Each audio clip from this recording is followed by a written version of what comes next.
Hi friends, good morning. দিনটো সকলোৰে শুভ হওক, সুন্দৰ হওক। মই কাপা ধুই উঠিলোঁ 6টা বাজিল এতিয়া আৰু এনেকৈ দিনটো আৰম্ভ কৰোঁ, ব্লগটো আৰম্ভ কৰোঁ। আপোনালোকে চাই থাকিব আৰু পৰা তিল আনিছিলোঁ, কিন্তু একেদিন ৰ'দত দিবই সময় পোৱা নাই। বিয়া খাবলৈ গ'লোঁ, বজাৰ কৰা এইবোৰতেই ৰ'দত দিয়া হোৱা নাই, ভিতৰতে এনেই মেলি দি আছিলোঁ। আজি ৰ'দত অলপ মেলি দি আহোঁগৈ। এইয়া তেতিয়া আমলখিখিনি মেলি দি গ'লোঁ, আমলখি আৰু শিলিখা।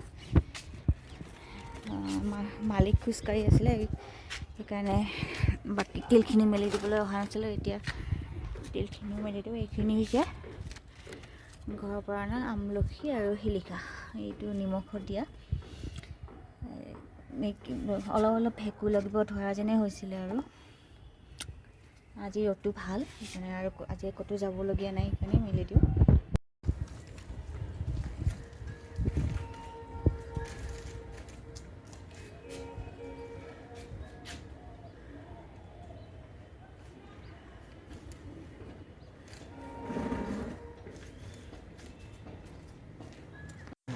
আৰু আজি মটৰ পনীৰ বনোৱাৰ কথা, তাৰ বাবে এইবোৰ যোগাৰ, এইবোৰ পেষ্ট বনাওঁ।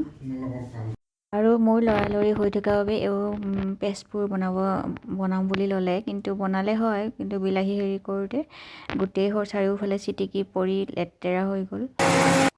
এইফালে চলি আছে ফটো ছেশ্যন।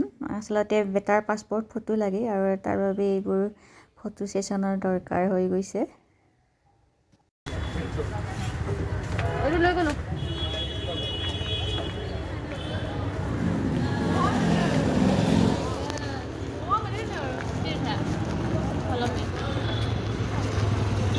গাড়ী নাই এতিয়া আছে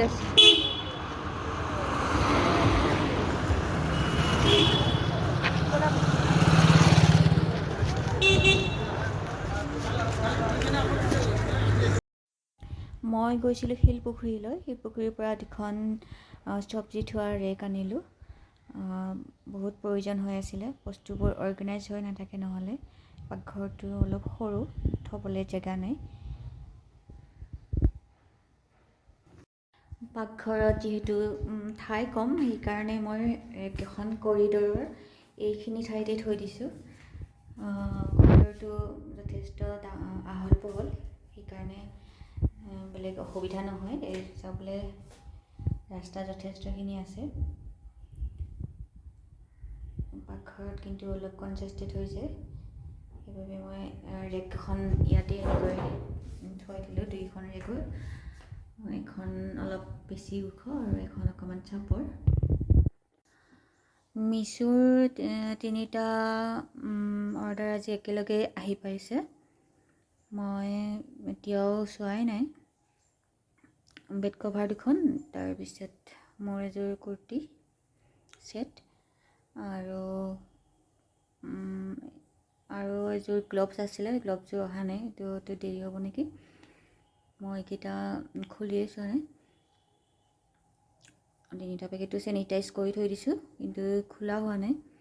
এতিয়া খুলি পেলাই চাওঁ বাৰু।